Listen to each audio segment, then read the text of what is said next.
Hey, how you doing? This is John, and welcome to John's Longbox. I'm here live with Paul Rivoche. How are you doing? I'm doing good, John. I pronounced your name right? Sorry? I pronounced your name right? You know, I've gotten every possible. Oh, that was close. Yeah, okay. Usually I go with Rivoche these days. Rivoche. I knew that. My instinct told me that, and I said the wrong thing. But yeah. That's just my last name is Boa, and everybody mispronounces my name wrong too. So yeah. that's my thing. I pronounce everybody's name wrong. I get so embarrassed. No, I'm used to it. Good. You know, in grade 8, the gym teacher called me Rivet. Oh, he gave up. He gave up. He just called me Rivet. My mail, like at least once a week, it says Bun, Bus. Yeah. And my favorite is Bug. You know, when I get John Bug, I call up my sister. I got Bug today. She's like, "Oh, damn it. I haven't got Bug in years." So, yeah. And it's funny because when first day of school every year, I would just wait and just see how the teacher pronounces my name, you know, and then watch them struggle. Yeah. No, how do you think you pronounce it? So I apologize, you know, for saying that. That's fine. So, first thing I want to talk about is I've been a fan of yours. I'm going to say since the beginning, because you were part of Mr. X, right? And right. it was you and Dean Motter, and then you moved on before it even came out. I'm doing this from memory, and my memory's getting you know. Is that what happened? Yeah, I mean that's a super long story, but that's the basic, you know, TLDR.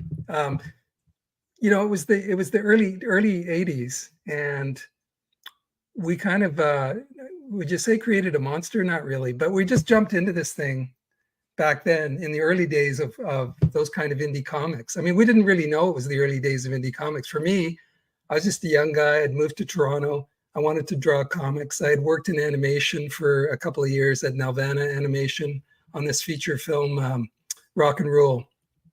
And then I simultaneously was sharing a studio with Dean Motter and a few other people. And he had this comic idea, like the kernel of an idea. So I helped him develop it, and we kind of, you know, set this thing off. Like I was doing posters and stuff. It's a really super long story, but yeah, that was like the early 80s boom of indie comics. And I guess it's hard to kind of sketch out, because nowadays, somebody being in the scene now with all the digital and streaming and social media and all that, like it was a completely different world. We could talk about that. It was a completely different world pre-digital and pre-acceptance, wide stream acceptance of, you know, graphic novels. Like comics back then were still seen as, you know, for kiddies, mostly.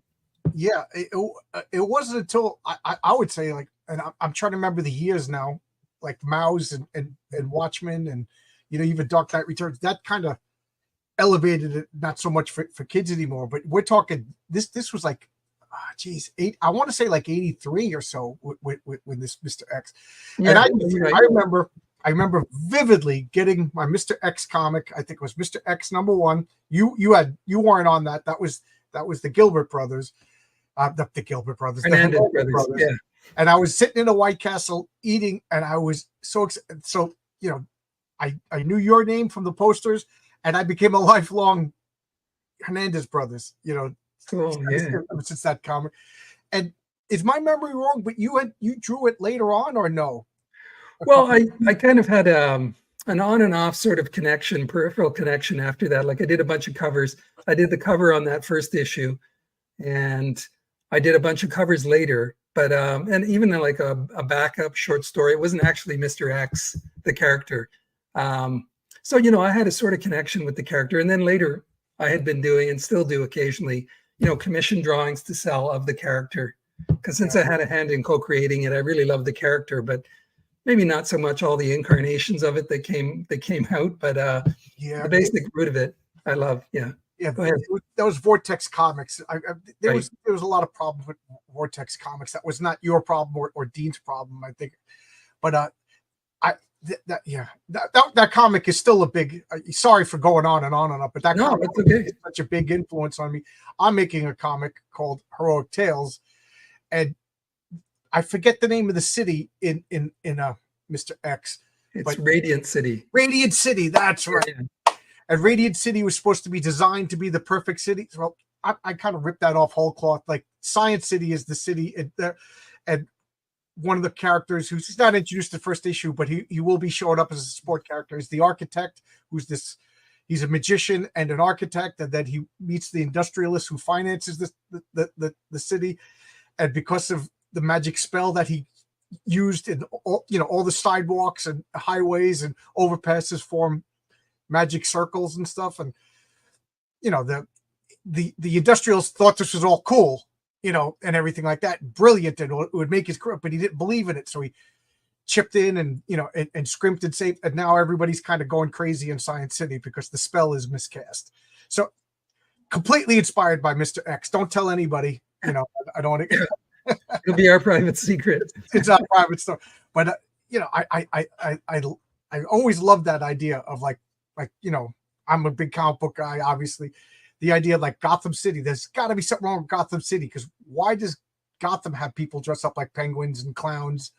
Yeah. That's exactly. But not Baltimore, not like Seattle doesn't have a guy dressed as a Roman emperor going, so there's something in the city itself, and then it's almost like it gets sick and then it produces antibodies, which is like Batman to anyway, I'm getting too into the weeds about. Yeah, no, but I mean, I think what you're touching on is like, it's always really interesting when you have a developed world behind the main characters. So it's exactly like a stage play.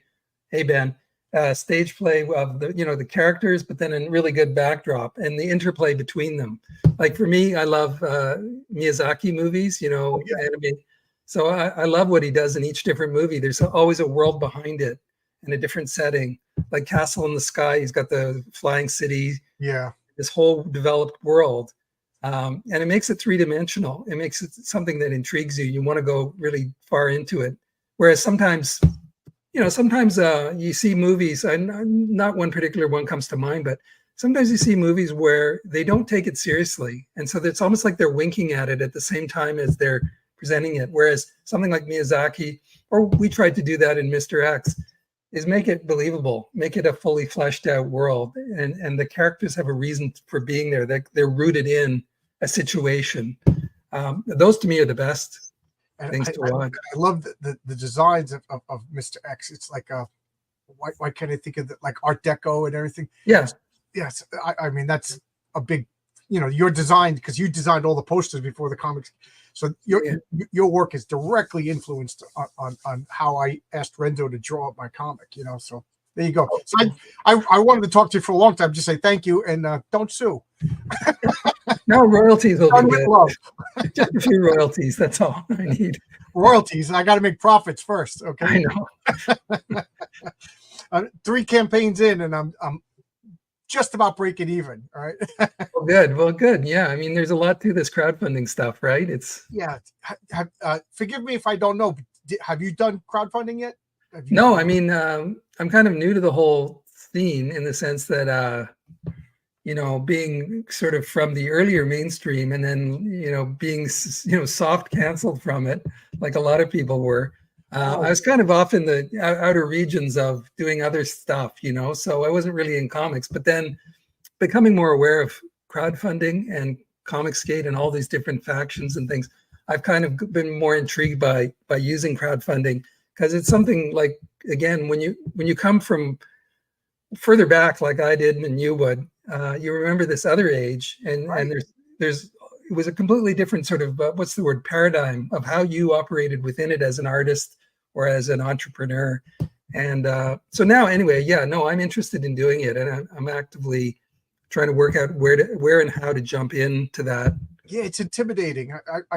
I remember, like, because I kind of got like a little disillusioned with Marvel and DC around 2000. Well, a little is putting it mildly. I got delusioned with 2015, but I still love comics, and I was looking, and that's when I discovered all of this online and everything like that. Yeah. I remember distinctly around 2016, a bunch of major guys. I don't want to say names. I don't want to pull, in case they whatever. But they were flirting on Twitter with doing crowdfunded comics, and a few of them were getting viciously attacked by other mainstream people. So I mean, now we got like, James DeMatteis, who everybody loves, and anybody could crowdfund, and I don't think anybody's going to bust anybody's chops. But it was a different thing 5-6 years ago. Like if you said crowdfund, boom, you are labeled the bad guy and attacked. Yeah, it's strange. I don't think people get paid from Marvel and DC anymore, so they don't care. Yeah, I mean, you know, the thing is that it really is. I don't know if democratic's the right word, but it puts the control back in the hands of the creators, and isn't that what everybody wants? Like people who are like Neil Adams back in the day was helping the Kirby and the Schuster and Siegel, and he was helping Jack Kirby, I think, isn't that right? And you know, what was he trying to do? I didn't know Neil Adams, but it looks like he was trying to, you know, help put the power back in the hands and money. He wanted them to get their original artwork back because all that was a major source of income, you know? Yeah. And so, I mean, crowdfunding does give people who are creators just the chance to cut out the middlemen and the control and all that stuff. But of course, at the same time, like you and I were talking before we went on stream, it puts all the onus on, like, that's where I'm at now, is like I'm on a very steep learning curve, which is exciting but difficult. Learning about all the different moving parts, not only to create stuff for it, but then, you know, to promote it. And then really what I'm looking at now is trying to understand, you can't, there's an element of risk, right? But you can't completely predict, but I do want to know, you know, reasonable calculation of risk. So for example, I'm here in this is like John, one example of something that's come up for me. So I'm up here in Canada. So if I do a campaign, but it's mostly US customers, I have to ship into the US, which is a different economic proposition than from within the US. So it's things like that. I'm trying to work out like the cost versus. There's a guy, you should talk to him, Critical Blast. Okay. He's a fulfillment service. Okay. I don't think I did well enough to merit him, but somebody with your reputation, name, and talent, you know what I mean? You're going to blow my numbers out of the water and justifiably so. But Critical Blast, I'll send you his information. That's what he does.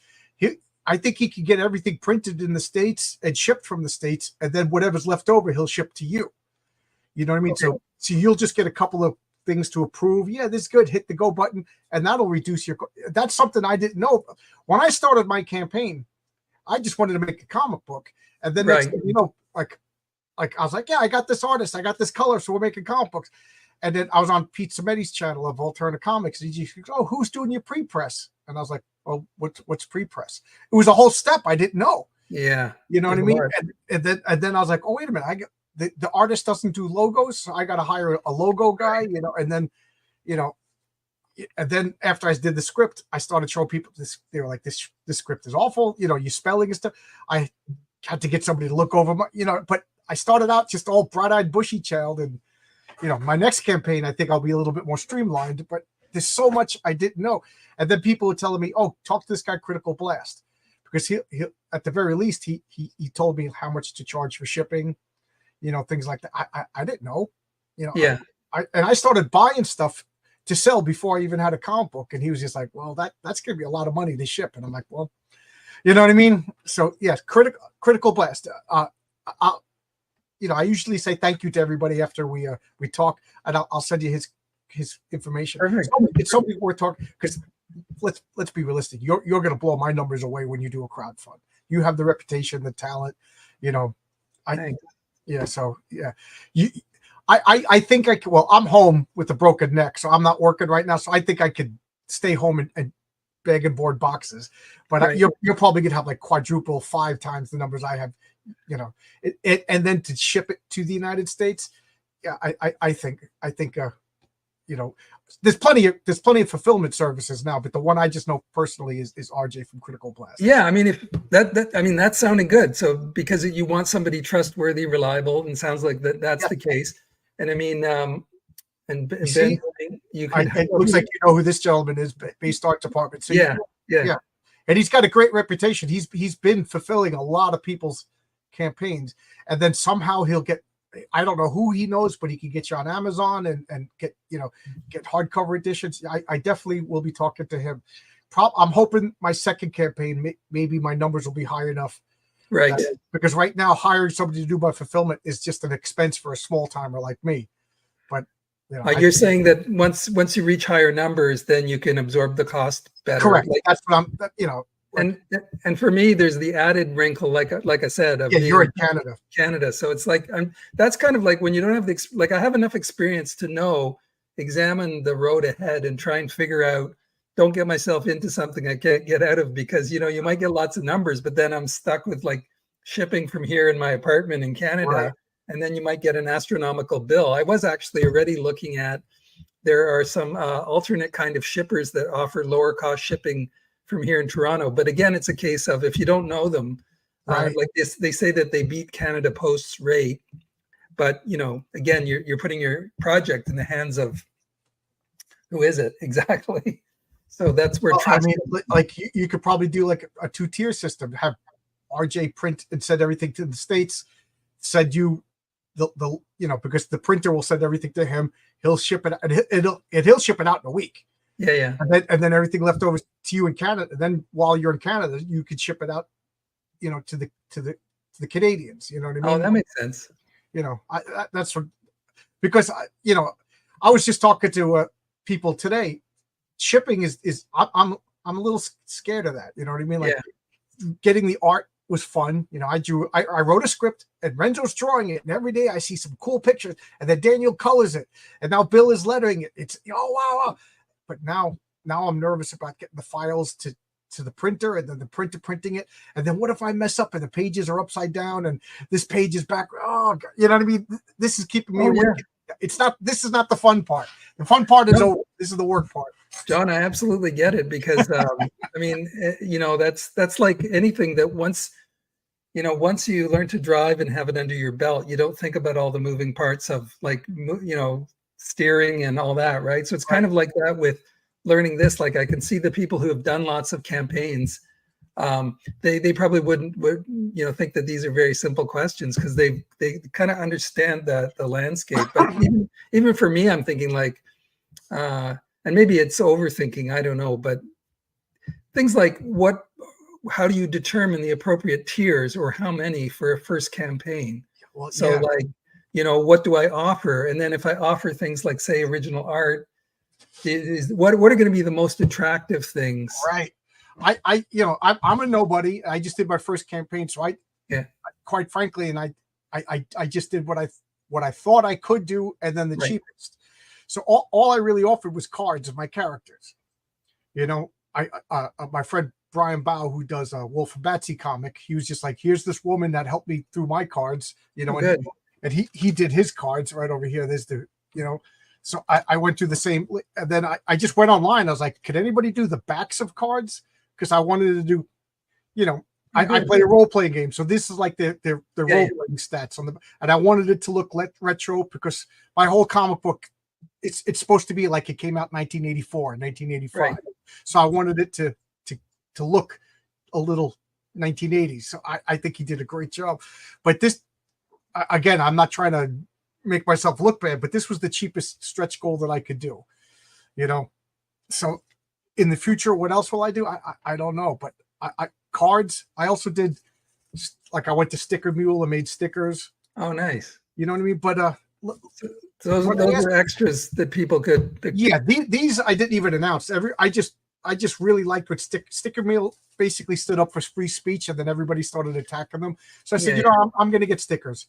So people who watch my channel know this, but people who don't watch my channel just back my book. They're getting surprise stickers just as a thank you. Is it into my profit? Well, these probably cost 3 or 4 cents each. But people remember that night. Oh, cool! I got a little stick. But if you're like me, I throw most of this stuff into a box. Like I got a box of cards and whatever. Like so I don't really know what else to offer. But like you like you said, original art. That's a great tier. You know what I mean? Yeah. And then if nobody backs it, you didn't draw it yet. So that's perfect. Yeah, I mean, I'm kind of like anyone would do naturally. I'm kind of this is all helpful and interesting, and it's like the learning curve. So I'm looking at other people's campaigns and trying to get a sense of what people offer. Like we were just talking about, people offer sketch cards. What's Ben asking here for stuff like original art? Would it be worth driving into the U.S. and shipping them? Yeah, maybe if it was all. Yeah, you're in Toronto. You're not that far. No, it's not that bad. It's not that Go bad. down to a hotel for a weekend. And go, you know. Yeah. I'm in New York. Come and visit me. We'll get some pizza. Sure. Are you in New York City proper? I'm in Long Island. I'm you know, that's if you want to go to Manhattan for the weekend and then come visit me. I ain't going to Manhattan. I don't know if I would now, based on what I see online. Yeah, I know. That's what I was just saying. Your stretch goals can be a rocket fuel for the campaign, but if you don't know how much you could, yes, that's you know, I for every $1,000 I unlocked another card. You know, I unlocked I unlocked 4 cards, and then 3 cards are still locked. So you know, and then in the second campaign, I'll sell packs of these cards, and then you know, whatever cards for $1 each. You know, I don't know. Oh, yeah, you go. Graham Nolan lives in Buffalo. Go crash at his house. Plus, he can tell you everything you need to know. Gold, no joke. Graham Nolan is the gold standard for crowdfunding. You know, yeah. I mean, he got these challenge coins made. I love these challenge coins. So of course I messaged him and he told me the company. So I made challenge coins, and then stupid me forgot to put them on any campaign. So I'm sitting here with a box of challenge coins. Well, it's reservoir, you know. Yeah, so issue 2, I'll have a lot of cool swag to yeah. But that's one of the things that I do is, you know, people told me about RJ from Critical Blast, so I invited him on my channel, and I made it clear as day that I was asking him questions about how to run the fulfillment part of a campaign. Yeah. And that since that was his business, he used it as an opportunity to sell his business. I thought he was great. So and then I had Graham Nolan and I talked to him about crowdfunding. You know what I mean? Pete Sametti's been running his own comic book company for 20 years. I'd be crazy not to invite him on and ask him questions. That's what I did. You know, everybody I talk to, I try to pick a little bit of information because, you know, I'm a construction worker. You know, doing all this making comic books is new to me. You know, absolutely, yeah. So and everybody's been really helpful. So like if you have a question, I talk to everybody. So if you have a question, you can ask. Oh yeah, Mike Baron. I can't believe the guy who wrote The Punisher is answering questions for me and sharing links. He contacted a Pat Broderick for me and got Pat Broderick to draw a cover for me. You know, who am I to ask Mike Baron a favor? And he's like, oh yeah, sure, John, anything. Yeah, cool, I'll help. Oh, good. Yeah, I know. Yeah, no. For the most part, everybody wants everybody else to succeed because I really do believe if you do well in crowdfunding, your fans who know you for 20 years, you know, through animation, through your Toking work, through all of this other stuff, they're going to now come to Fund My Comic or Kickstarter or Indiegogo, and maybe they'll spot me, or maybe, you know what I mean? So yeah, there's a crossover for sure. Yeah. So I you know, when people were complaining that Keanu Reeves did a crowdfund, but now I get to brag that I'm on the same platform that Keanu Reeves is on. Oh yeah, right. Yeah, Reeves. Yeah, he did that. Keanu Reeves used the same platform for our comic book. You know? Yeah, you're rubbing elbows with him. Yeah, like exactly. But still, you got to use whatever you can. Yeah, Marcus says he's not helping me with nothing. My comics on Indiegogo right now with a variant cover by Mike Gustovich. I love Mike Gustovich. So so you live in Toronto, because I'm looking at your back window. It looks so nice, and I'm not used to nice weather in Canada. Yeah, I'm in the sort of eastern end. It's an area called the Beaches. So there's an actual beach out here, which is nice to go down to, get some water. There's a boardwalk. It's kind of picturesque. Yeah, my brother-in-law is in Toronto, and we go every. He has multiple sclerosis, so he doesn't travel. So we go every couple of years and go visit him. I love Toronto. Do you ever go to the Silver Snail? I used to, but not anymore. I mean, it's the downtown. They moved a couple of times, so you know, I had a connection with them. You know, back when they started, the original owner, Ron Van Leeuwen.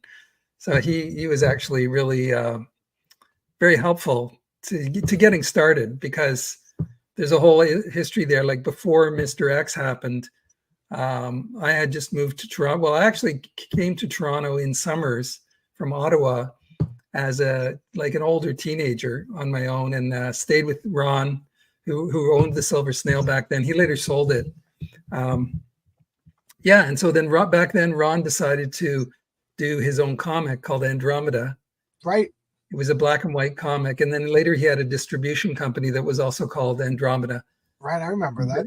Yeah, and it was very encouraging. It was kind of like a Wild West times, like the 80s. Like people were doing all kinds of stuff, but the scene, again, like I said earlier in the stream, I mean, it's kind of hard to sketch the whole thing out, but it wasn't nearly as developed and intense a scene as it is now in comics and in publishing. So it was kind of the Wild West. Like Ron had this comic shop, it was doing well, and he decided to start publishing black and white comics. Dean Motter was doing the editorial sort of direction. And I, even as a teenager, like I was in high school in Ottawa. So I got, how did I connect to them? I think it was through Ken Stacy. So right, there's a kind of a little story there that I was in high school, really ambitious, working on my art. And I had done these Star Trek prints because we were me and some high school friends, we got some summer financing to make some art prints. And we did it one time, but it didn't do well. So the next year we said, well, what's more commercial? So it was like Star Trek was just becoming revived back then, and they were having conventions. So what we did is I did a portfolio of Star Trek drawings, and we printed it up. One of the guys, my friends, printed it up in his high school shop. And it was completely crazy. It was like what year was that? 1976, I think. Yeah, 1976. So that was before the motion picture movie came out, right? Yeah. But it was in the early days. It was the first Toronto Star Trek, and one of the first Star Trek conventions. We had heard about it, so it was like a scene from I don't know, like Almost Famous or one of those movies, or what's the one with Sean Penn, Fast Times at Ridgemont High. Okay. Except it wasn't like the sex angle. It was just like young guys in the 70s. And we were really ambitious. So we all loaded into this one guy, Doug. He had this white panel van. There was nothing in the back, just the two front seats. They put a mattress down so that we wouldn't get like, and we're no seatbelts or anything. We're in the back. Yeah, we had all our time. It was a great time. We had our art prints. I think we had some beer. We were on this mattress bouncing like all the way to Toronto, and we had no seatbelts or anything. It was like a party in the back. So we go to Toronto. We go to the Star Trek convention. This is my long version of the story. I'm loving this. Yeah. So this is my connection to Toronto. Like Toronto for me, like I grew up in Ottawa, which was a very government town. So Toronto was like the Mecca, like the distant dream where the artists were. In fact, they're probably down. I love Toronto. Yeah, I mean, they probably weren't even like really New York, but clean. Right. It had that big city vibe, certainly for me. I mean, so we go to this convention, and I think I would have been up all night. Like I was like 17, I think. I was like, but it was just a blast because we're in the Royal York Hotel, and we set up a booth. We're selling these things, and Ken Stacy came up to the table, who I didn't know, but that's where I met him. He was an artist, still working. He's an artist. Yep. And so he came up, was like, hey, what are you doing? And, I said, well, I'm selling these prints. And one thing led to another. We kept in touch. Like he at that convention, I have all these hilarious stories. Like he invited me to my first all night, like it was at the hotel. They had these all night movie showings. So I remember just staying up till like 4 a.m. until I couldn't take it anymore, watching all these different science fiction movies, and then illicitly getting beer because, it was Toronto, really stuffy. So he found out that we had beer in our hotel room because these guys that I went there with were older. So I'm feeling like a renegade kid because I go up to the hotel room and I'm bringing them back down inside my jean jacket, like all these beer bottles, so that we can stay up all night drinking beer and watching these science fiction movies. But for me, like I came from a fairly limited background. I didn't have much freedom, so I was like busting out as 17, 18. So that's how I got into Toronto. And then through that, I met Ron, and he, started doing these things for Andromeda magazine. It's like that always happens. One thing kind of leads to another. You keep circulating. So I started doing that, and then he decided to, I guess I said that already. He decided to start publishing Andromeda. I started doing stuff for that. And the whole cumulative effect of all of that was that it was like, a total adrenaline boost for me as a kid who was trying to figure out how to get from being a high school kid to being one of these people who was like a comics or commercial pro. And like, it wasn't apparent, like, what is that thing and how do I do that? Like, how do I get people to pay me and learn and do all this stuff? And it seemed impossible, but somehow through doing these things, the pathway kind of emerged. Like I said, you met more people. So by the end of high school, I was working. Yeah, you meet people. You got to have talent, and you got to meet people. And it was like instinctive networking. Like I was going to some of these different conventions. I remember going to another. Where was that? Darn, or it might have been that same convention actually. Yeah, because for me these were surreal experiences. Because like I said, I was just a kid, an artist, fairly cloistered. I wasn't used to going out, but I did my best to just launch. And I found myself at this, like I said, the Star Trek convention. Someone invited us to the science fiction publishers party. It was Del Rey, Ballantine Books, and it was Lester Del Rey and his wife, Judy Lynn Del Rey. And I wandered into this, like, probably there were famous science fiction names there too, but I didn't know any of this. Like, I was just a science fiction book reader, and I knew like Lester Del Rey vaguely, but just this strange scenes in my memory. Like, I'm this kid wandering around. I didn't really know anybody. I didn't have the guts to kind of walk up to all these older people and say hi, But I remember wandering around, and then they started doing this thing. Have you ever heard of this, John? Called filk singing. Filk, yeah, that's science fiction folk songs. Yeah, yeah. And it's called filking. And the first couple times I heard of it, I was like, please never explain to me what filking is. And then when they explained it, it's very like nice and wholesome. But it was so weird because I didn't know what to make of it. I was just this kid, and I wandered into this party. People are drinking. Hey, you want to come in the back room and filk with us? God, no. Yeah. It was very flattered, but no. Yeah, it was very sketchy, and it wasn't great singing, and it was just so strange. Like you can go on YouTube and look up Filk, F-I-L-K, because what happened, what I heard is that somebody put up a sign that said folk singing, and they misspelled it and put Filk, and that just became. So you could look up Filk, and there's Star Trek folk, there's Space 1999 folk, Filk, and I think there's even fantasy Filk now. It's really, really funny. But I was reluctant to find out what my friends were talking about for a long time. So you know more about this than I do, but back then, like, I had no idea. You were there at the beginning.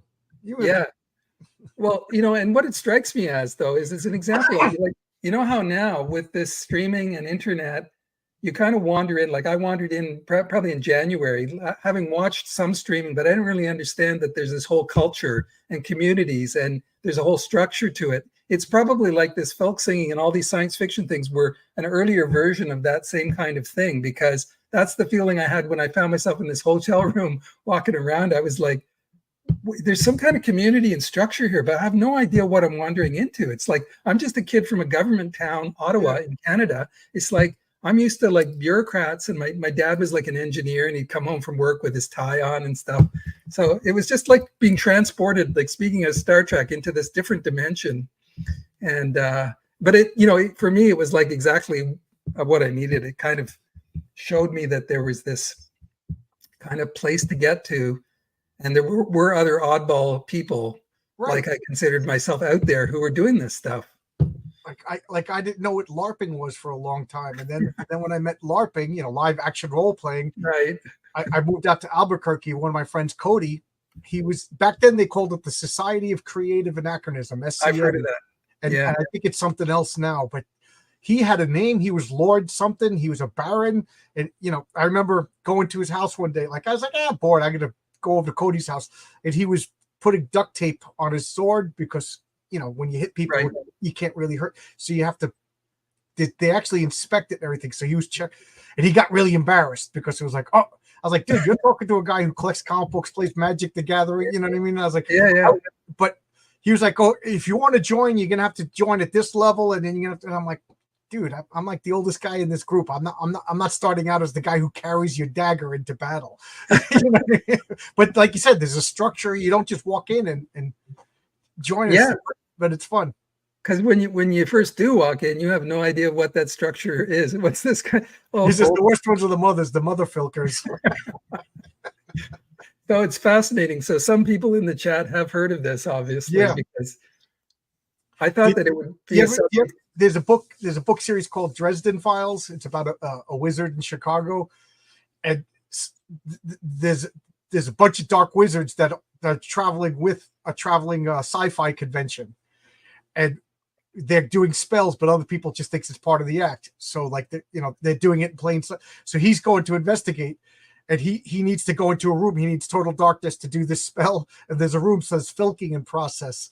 And he just looks at the door and goes, I know I'm fighting evil wizards, but whatever's behind that door has got to be more hideous and disgusting. And then he goes into the next. It was just an inside joke. You know what I mean? I was cracking up because he never explained what filking was. So if anybody read that book, you'd be like, oh, God, what is it? And then they look it up and, laugh a couple hours later.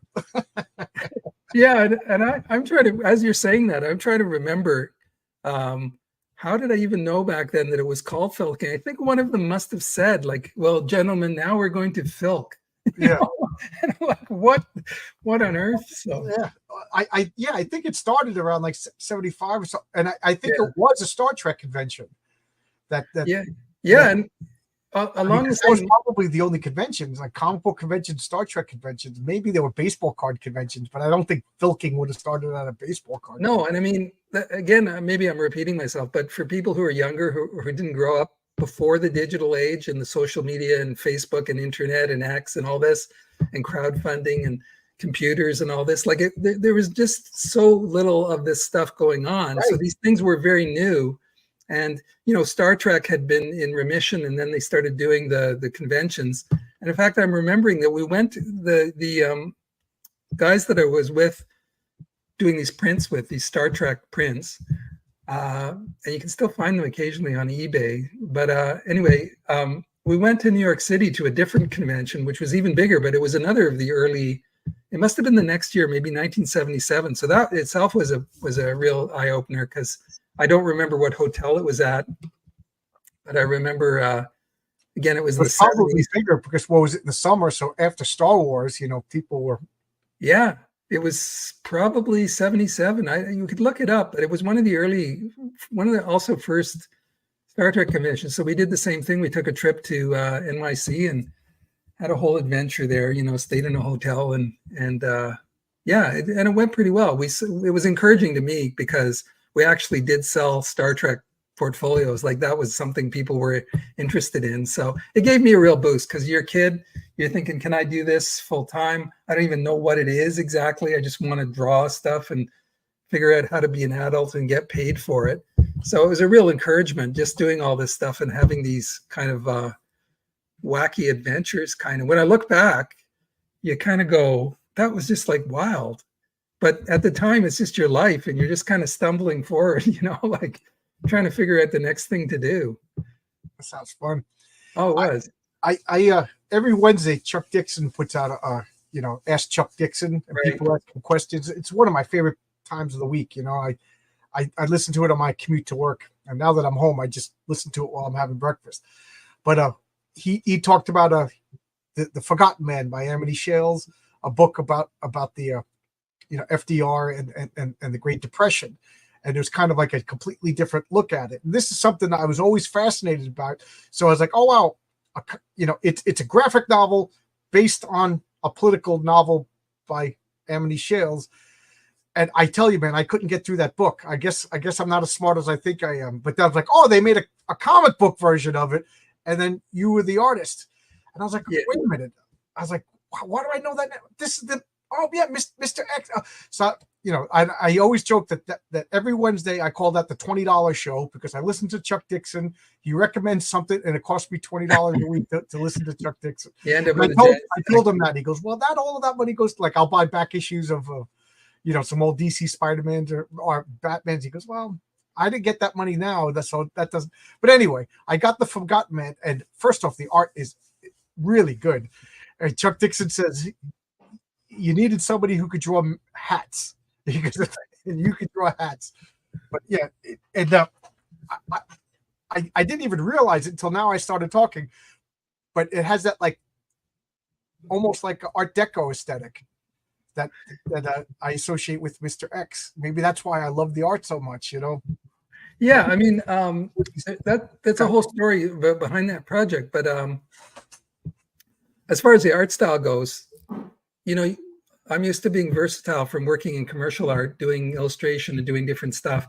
So on that, I made a conscious decision to do it kind of slightly Art Deco, but make it accessible for a mainstream audience, which is what that book was for. So I realized, like, for example, if I used a lot of heavy rendering and dark shadows and very more ominous, like lighting, that might be a little too much because you want a wide readership. So I kind of pulled back on using lots of blacks and I made it a bit more linear. But it was a great project. It was very challenging because you have to research all these different settings, right? So it wasn't like you drawing real things. This isn't fantasy stuff. This isn't sci-fi stuff. You know. Exactly. Yeah. I couldn't put my Jack Kirby hat on where you can just like make up every room. You know, you don't need research because you just make up something wild. This was more like, you know, okay, so the scene is it's 1932 and it's the Treasury real person. Or whatever. Sorry.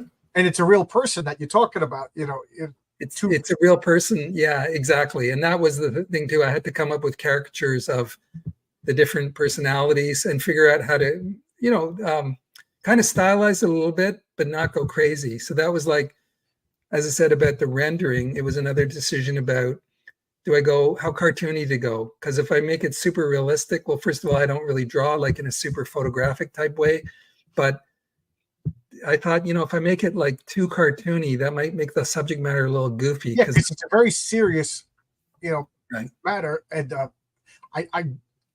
I've seen a few interviews with Amity Shale. Like, she doesn't seem to be the funniest person in the world. She seems she's a, you know, economics and history person. They're not known for their hilarity, you know.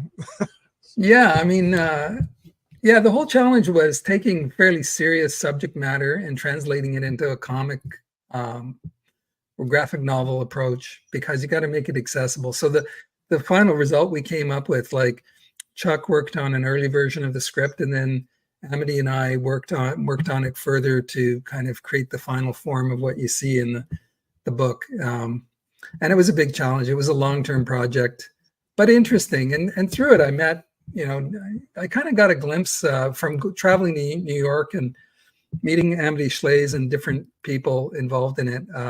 It's all kind of an eye-opener to a different world, to me, at least than the world I live in. Right. So, yeah, but it was a good project. Yeah, it you know, and it was different circles than like comic book stores too, because you know, it was you know, like every once in a while I say, like, certain comic projects elevate the medium, and I always go back to like Will Eisner. You know, he just didn't want to reprint funny furry animals, stuff like that. He took it seriously and put a lot of theater. But your book, well, I'll see you Chuck and Amity's book. Yeah, you took it. I'm trying to avoid politics because I'm really sick of politics, you know. But you took like a politically charged book of something that, you know, the right wing says this, the left wing says this, and they're all fighting, and made a comic out of it, you know. Yeah. And I was able, and I read it, and I understood everything, and you know, and it was riveting, and you know, but sorry, Amity, if you're watching this, I couldn't get through the novel. You know, it was just too much. It was too dry. But this, maybe it's the combination of the words and the pictures. But you know, I love your art. But and there's time I put it down and I was thinking about it and looking up stuff on the internet. Like I trust these guys. I trust Chuck. I trust Amity. You know, if she says this, I gotta believe, but I still gotta check. You know, it was really good. I really enjoyed it. Like, I normally, if I read a graphic novel, I could bang it out in a day, but this one I took like over a week because it was informative material that I really wanted to absorb and transform it into my own words, you know, things like that. So if anybody asked me about it, I could explain. But I really, really liked it.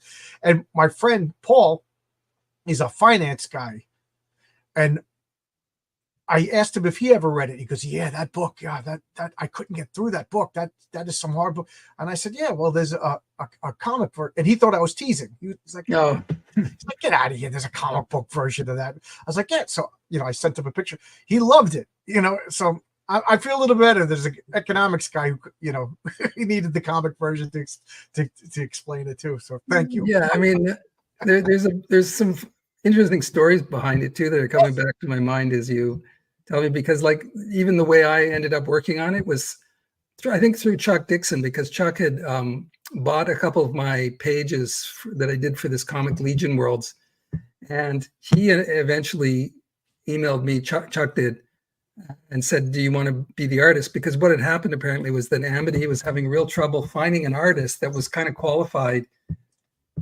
technically qualified to do such a big project and do it properly, but who also wouldn't be repelled by the politics, because it's actually not really sort of overtly like right wing. It's just, it's matter of fact.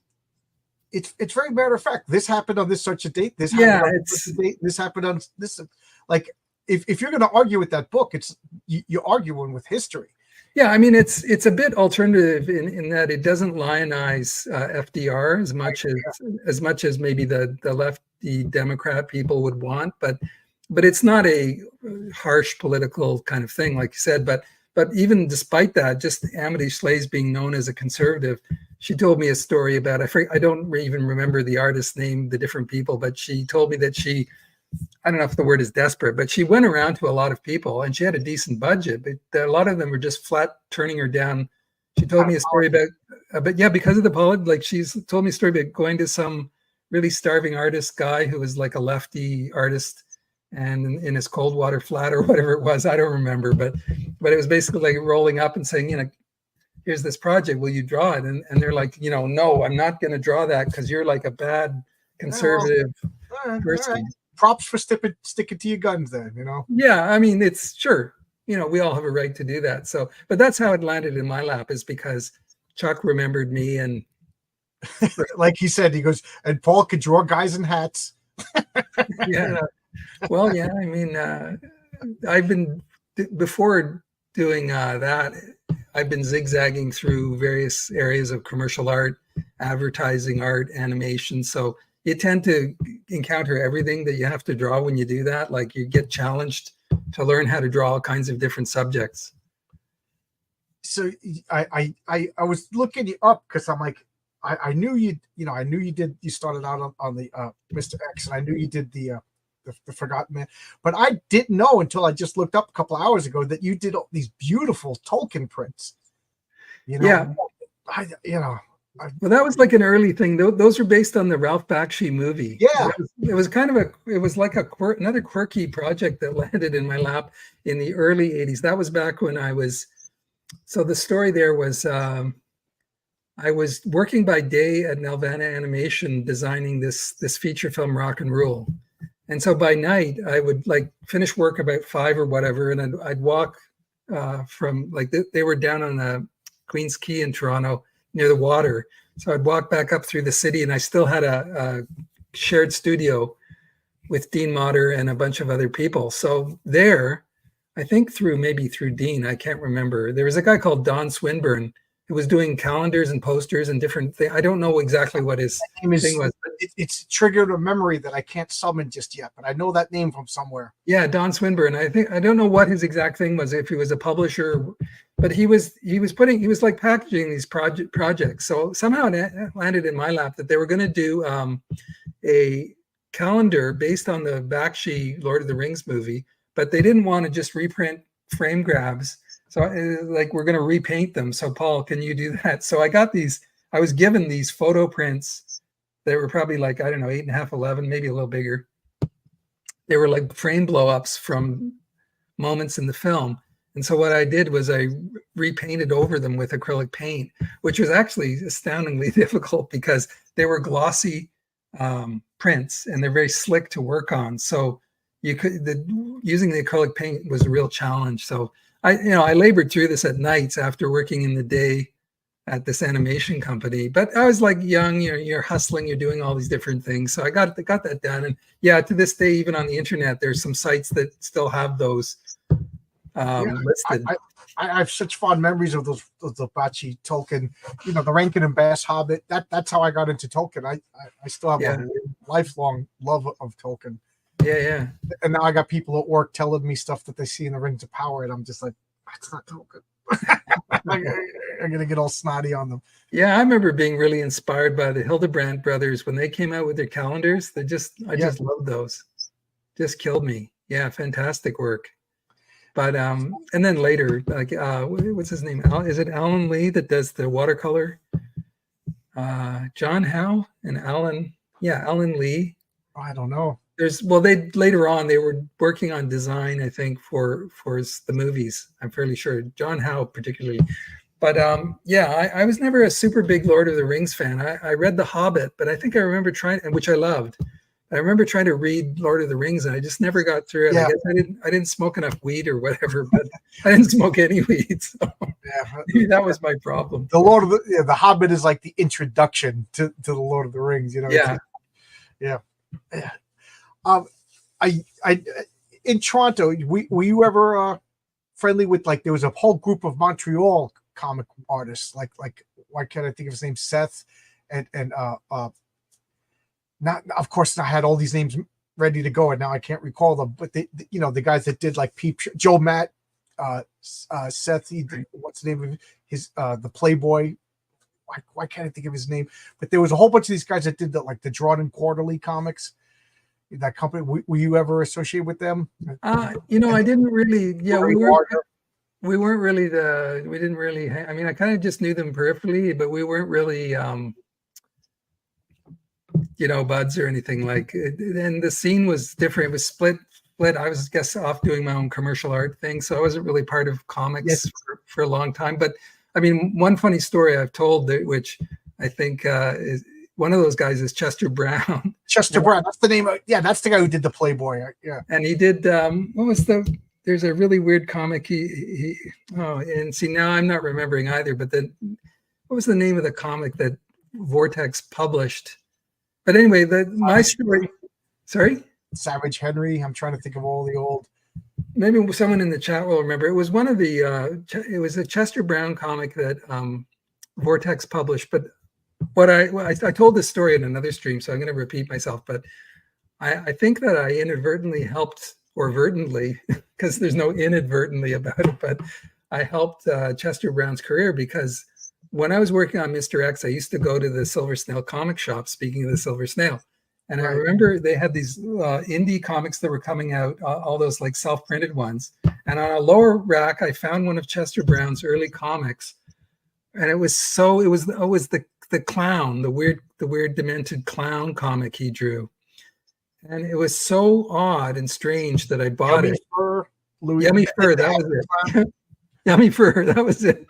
Yeah. And I bought this comic. I was like, what the hell? But it was kind of well drawn in an interesting way. And then I brought this comic back and I showed Bill Marks, who was the publisher for Vortex, because he was actively looking for more things to do. And I'm fairly sure I was the connector because I was like, this is kind of cool. It's so weird. You should find out who this guy is and publish it.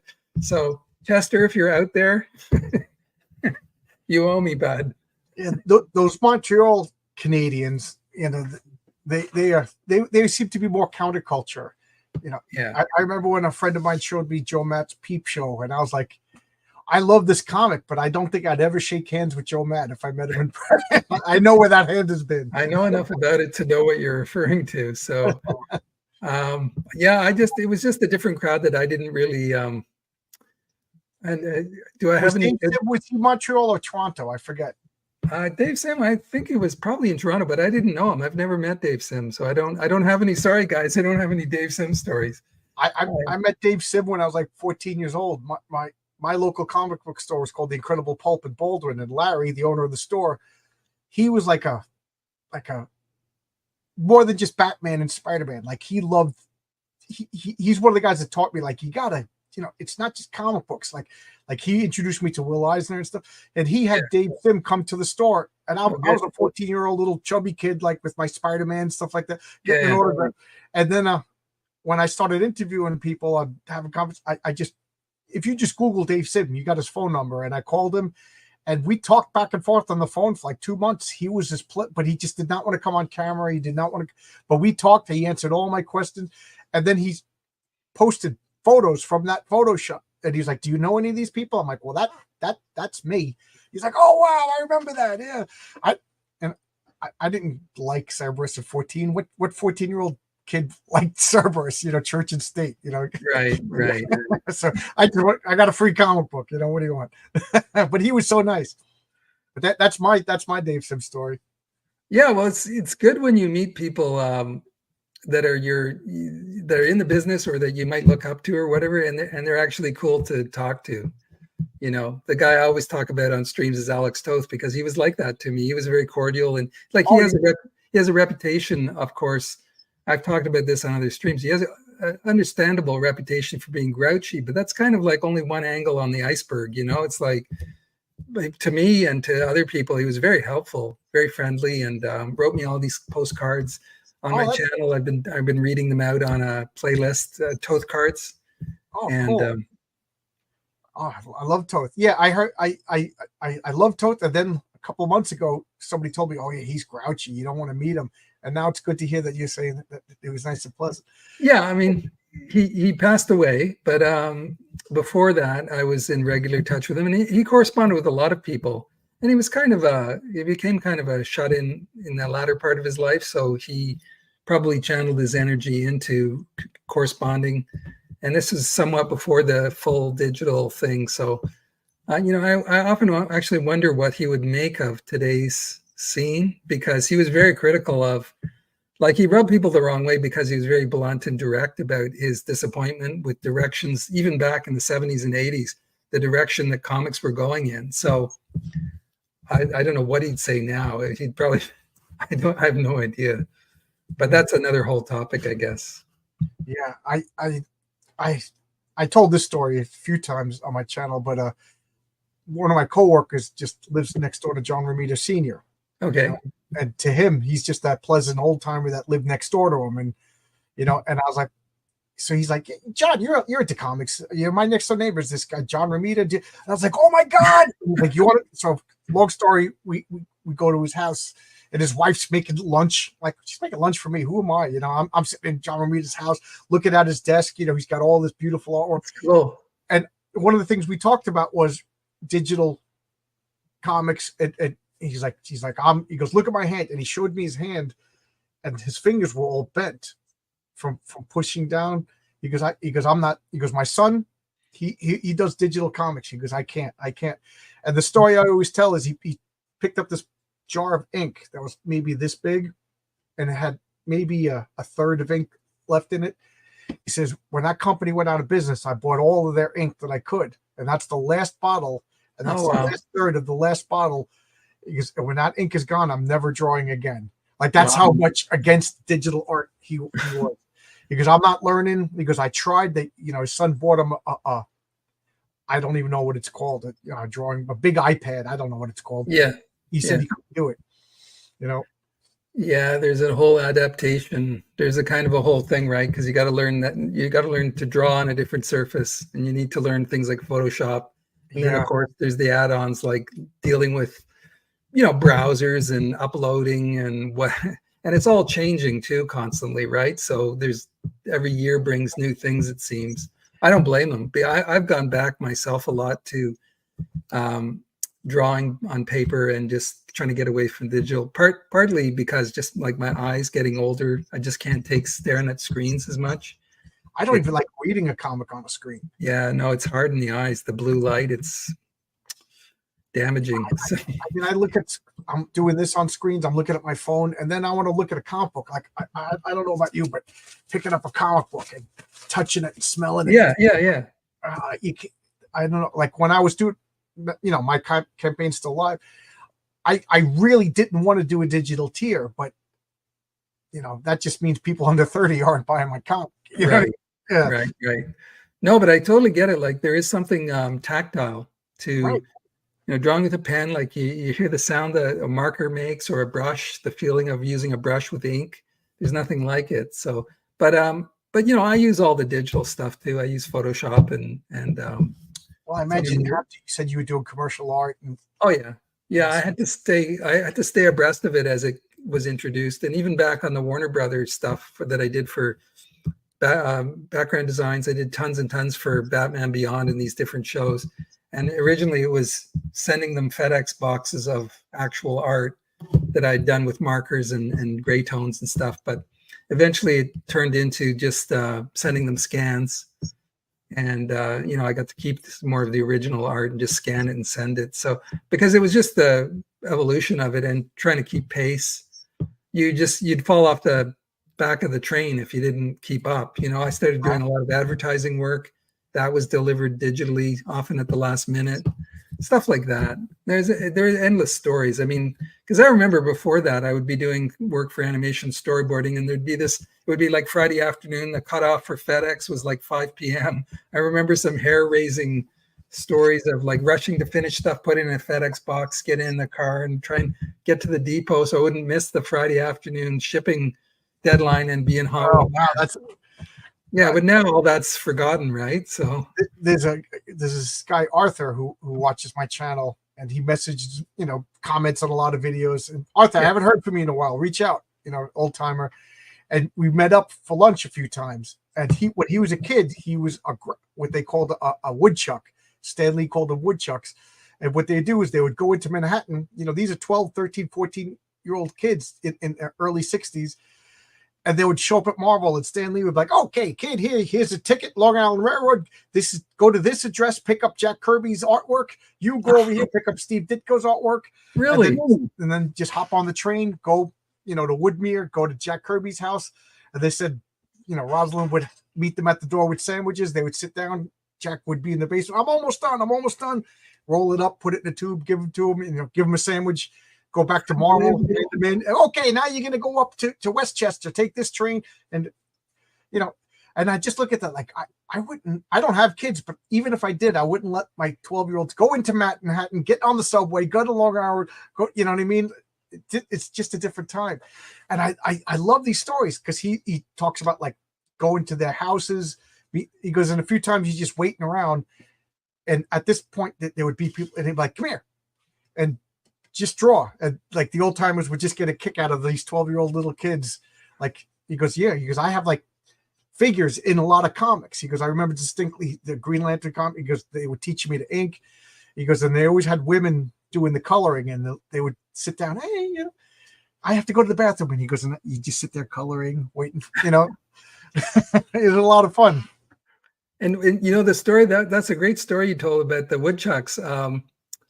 Where can I read about that, or where's that? Okay.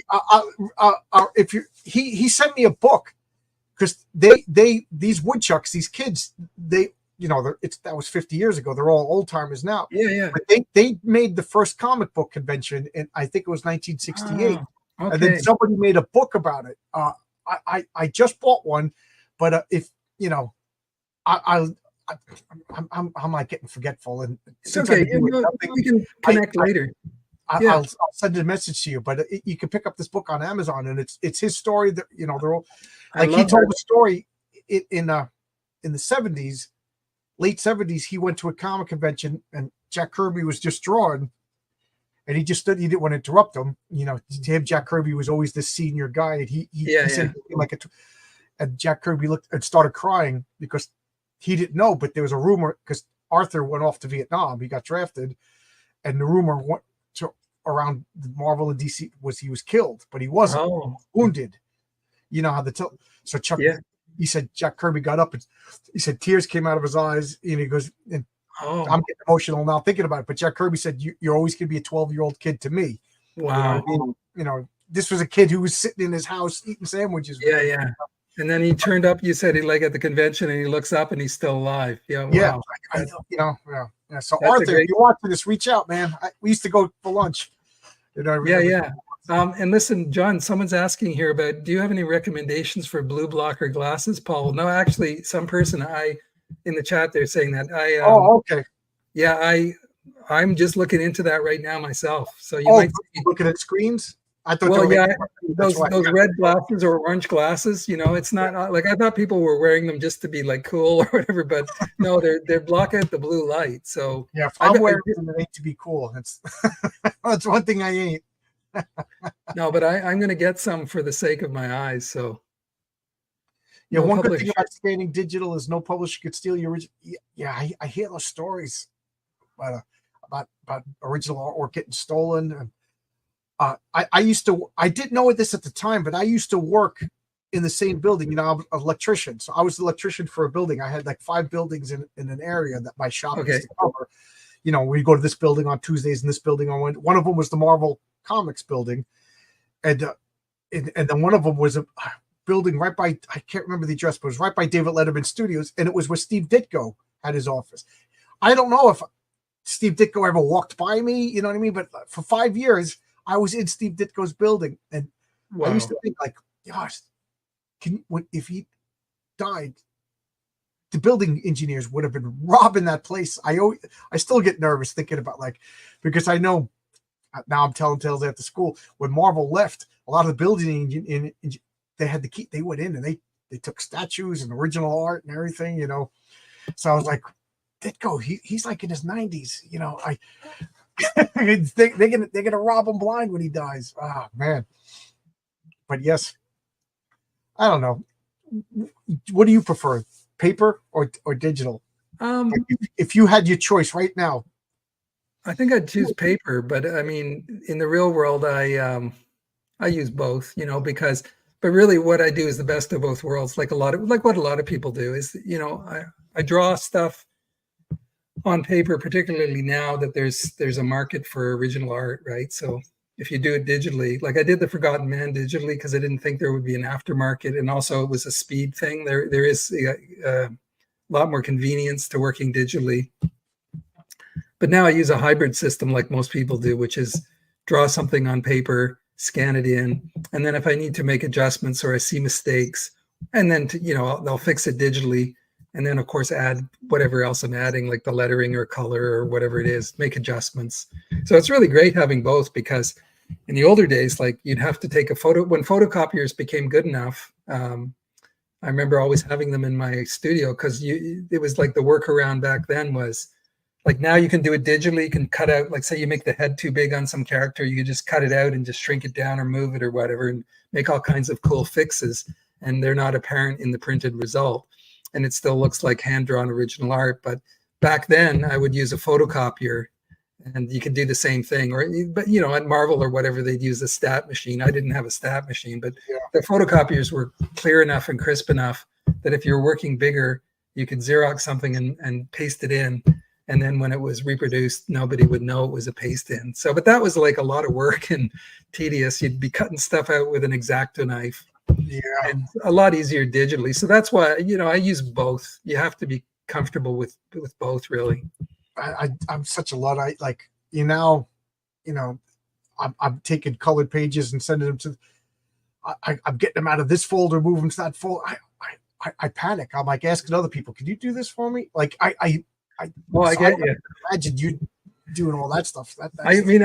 I just had to upgrade my computer, my Mac, because I had a 2012 very nice iMac, and it was just getting too old because you can't upgrade the hardware, right? So nothing was connecting anymore. Like iCloud wasn't working because it said the browser was too old, but the browser wouldn't update because the iMac's too old. So basically I caved in. I got a new iMac. But what's relevant to what you just said is, like, the new headaches you get in this digital world. Like I've so many art files and different files. Like it was over 500,000 files I was re-uploading to connect through my Dropbox. So it's just like, and it's still something I'm working on in part-time to make sure that I have all the files in the right places, because you through the years you accumulate so much stuff. And it's funny because Mark Gustovich did a variant cover, and he mailed me the original art and everything like that. No scans. You know, this is an old timer. This guy's in his 80s. Oh, okay. So I got the original art, and I'm like, now how do I turn this into a comic book cover? Like I had to go to an Office Depot and scan it. And then when I go there, the guy's like, "Oh yeah." I'm like, "Can you do it for me?" The guy was like, "Okay." And he puts it down, hits the button. He goes, "What's your email?" "Okay, done." I was like, that was it. You know, it just seems so scary to me. Yeah. I don't know how to do any of this stuff. Did he do the high enough resolution for you? Yeah. That's what he said. He goes, "It has to be this resolution." So, you know, whatever. Yeah, good. This all the stuff I just didn't know I had to do this kind of stuff, and now I'm learning. And Marcus, I just want to put this. He put up the name of that book, the 1964 New York Comic Con: The True Story Behind the World's First Comic Book Convention. Oh, cool. Yeah, and Arthur is one of the guys who are on the first page. There's a photograph on him. Okay, I will look that up. Yeah. So Arthur, if you're watching this I know you always watch a couple of days later. Just send me a message. I haven't heard from you in a while. I've been out of work for a couple of months. Now would be a good time to go to lunch again. Yeah, well, this is multitasking here, John. You're got to get it all done. Yeah. Yeah. I'm not eager to go back to work, but I'm eager to do something. I feel like I'm in limbo. I understand. What I was saying about digital stuff, like when I first sent my script to Renzo Rodriguez, the artist on my comic, he sent me back something, and I was like, oh man, he put a billboard behind the hero's head, and I was like, I just wish I would get rid of that billboard. And I'm like, do I pay him again to redraw all of this? Like, what is the? But it'll bother me for the rest of my life. This is my first comic book. I really don't want that billboard. Yeah. So I was like, Renzo, is there any possible way we could get rid of that? Okay. I'm like, oh, and I felt so bad. I'm like, oh, and then like minutes later, I forgot he was doing it digital. It was just like a 1-2. Yeah. He's like, yeah, no problem. He goes, you just tap the screen. I'm like, oh, I thought he'd have to draw. I thought I was giving him I was like going to my bank account. I guess I got to pay for another page, But there you go. So I guess that's the advantage of digital. Yeah, I mean, it makes me think of things like, as a working artist working in animation, I recently did this film, Robot Dreams, doing background design. So that was a good example of that, the flexibility that you get, because I said I started out at Nelvana doing designs in early 80s for this movie Rock and Roll, but that was like all on paper. But for something like Robot Dreams, or previously I had done layouts for some TV shows. But it's amazing what you can do in Photoshop now, or similar programs. Because if you have a scene, you can have a folder and layers in each folder for each object in the room. So that means you can move all the stuff around. So that's kind of what we did on Robot Dreams. And like I said, like say it was a scene that you're looking at where I am, I'd be in a folder on a layer, the different elements, and then there'd be the chair and the couch and the walls, and they're all like components that can be digitally drawn on separate layers. So if you need to reuse them or move them around, you've got them available. Or like what you just said, if you want to change something and you want to add something in, it's just dead easy. And that's, again, an advantage of the digital age, but it is also very clinical, I guess. I just like using an actual marker and sitting there seeing what comes out. I don't know. It just, I'm a very tactile person, but then again, I'm not an artist. I draw horribly. Just like I'll draw a character. This is what I want him to look like, and then the real artist turned it to something usable. Not me. My wife is from Winnipeg. I know Winnipeg is far away from you, but we were looking through Captain Canuck comics, and it was something Portage Road, and I showed my wife, oh, look, Portage Road, Winnipeg. That was the home address for Captain Canuck. She's like, oh my God. And there was a picture. She goes, that's my apartment building. So how funny is that, I've been, because those comics are kind of hard. I finally got the last one to complete. I think there's only 15 or 16. I finally got the last one. And the last one, I read the comic, and then I said, wow. She goes, oh, wow. This is the apartment building that I grew up in. How funny is that collecting comics? Not that means anything to you, but kind of. Yeah, well, you're saying that it was shown in the comic? Yeah, he took a picture of his building, like this, whatever. But in the picture off to the left, there was another apartment building. She goes, "That's I live there." I think they're still publishing those. It's a guy called Richard Cumley, right? Right. Yeah, I think he sold it to somebody else, and it wasn't as good. But he just did a 16th issue. Like I think he did 1 to 15 issues, and then he did a 16 crowdfunded issue that I totally missed, because in crowdfunding there's no back issue bins or whatever.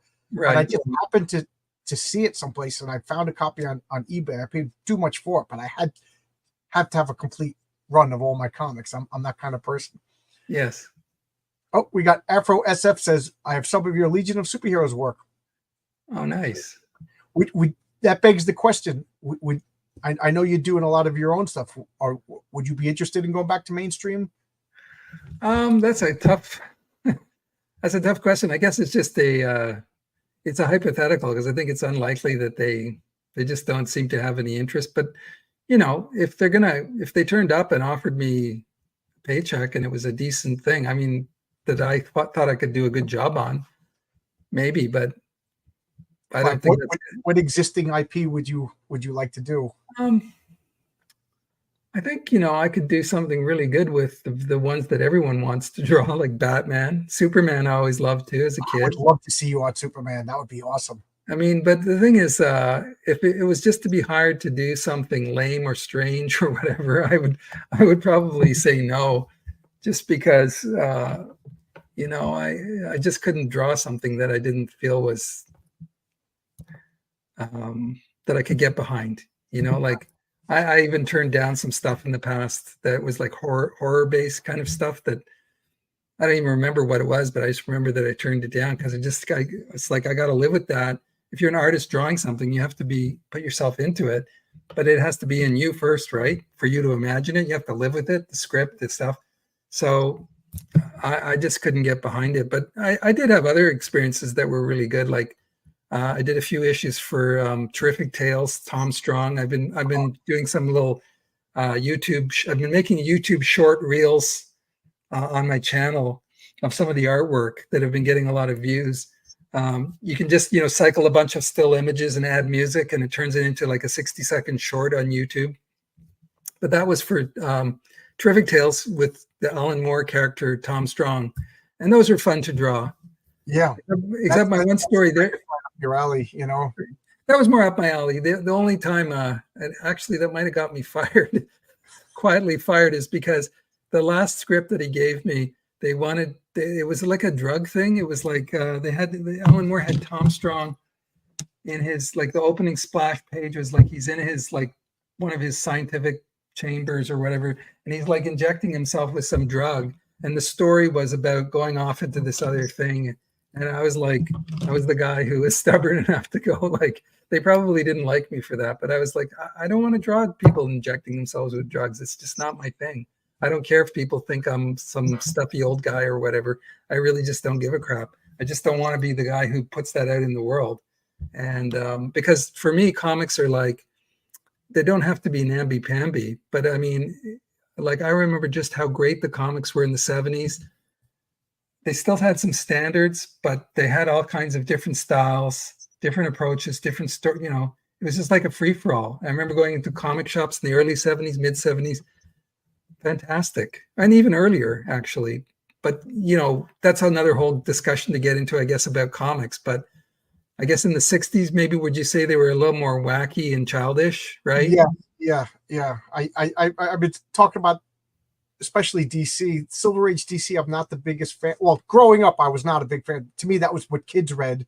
And then when you got to be cool and older, you read Marvel. But and then you turn 50 and you're like, I kind of missed that whimsical old fun DC stuff. Yeah, because I like the whole spectrum of it, but as long as the spectrum doesn't veer off into what it's mostly veered off into now, which is just like really extreme stuff for the most part. Like, I miss the more whimsical. I'm not saying that it should be one note and only like that, but I mean, I guess it depends on the mental age that you have. But being a little kid in the 60s, which I remember just loving, speaking of Legion, I should go back and find some of the issues, but remember loving the stories with Superboy and the Legion of Superheroes, Cosmic Boy, and was it Brainiac 5, the young, all that stuff. I just loved all of those comics. Yeah, I love the Legion too. It was very hopeful. Yeah, very hopeful, but innocent, but there was adventures. There's some danger, conflict, but it wasn't like the super extreme, just bizarro stuff you see nowadays. That's kind of like, I don't know. That's my rant I always get into. But I mean, people are free. I believe in freedom. People can do what they want. So I wouldn't. Right. But I wouldn't push, you're like, push the censor button. But I just don't relate to like all this extreme weirdo demonology, bloodletting stuff that you see so many people drawing comics about. Like, I don't know. That doesn't interest me at all. I want the like hopeful, adventurous stuff. And Frank Miller, I guess Dark Knight type stuff is kind of like, he pushed it. And then who else is responsible? Did they say Alan Moore? With some, I went on record saying I'm not the biggest fan. Well, I'm not a fan at all of the Dark Knight Returns. I just thought, like, it was just too dark and everything. And Watchmen I like, but those were Alan Moore's characters. You know what I mean? He made, like, I just didn't like, oh, Superman, you're a stooge of the government, blah blah. That didn't, I didn't like that. I would, but I see why people liked it, you know. But I'm not a fan of. And then we got like The Boys today. I don't want to. I'm not interested in that stuff. You know, I want my superheroes to be good guys. You know. Just the other day, John, I saw somebody shared on X a clip from what is the show Invincible, and it had this like a 1 minute clip, and it was so ultra. It was this guy decapitating all these other characters and in total brutality, and I was like, I'm old enough to have seen everything and movies and whatever. Like I'm not shocked in the way that of like shrieking, but I just don't see it as being. Like to me, it's just degrading seeing all that stuff. It's not entertainment. Like I don't know why I would never want to watch that. It doesn't entertain me. It horrifies me.